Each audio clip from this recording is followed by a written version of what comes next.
మాట వింటారో, ఎవరైతే తల్లిదండ్రుల మాటలకు విధేయులై బ్రతుకుతారో వారి జీవితము, వారి భవిష్యత్తు ఆశీర్వాదకరంగా ఉంటుంది. 3 విషయాలు చెప్పాను. ఒకటి, మన జీవితానికి కావాల్సింది క్రీస్తుని పోలి నడుచుకుందాం. రెండవది, మనం ఒక జీవితానికి ఒక లక్ష్యాన్ని కలిగి ఉందాం.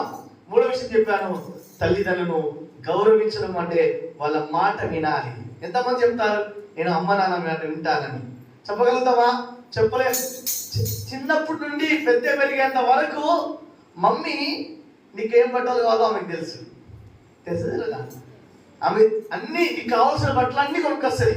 కొంచెం ఒక 12, 17, 18 సంవత్సరాలు రాగానే నువ్వు ఏమవుతావంటే ఇండిపెండెంట్ అయిపోతావు. ఇప్పుడు మమ్మీ తెచ్చింది నీకు ఇష్టం ఉండదు. అవునా కాదా?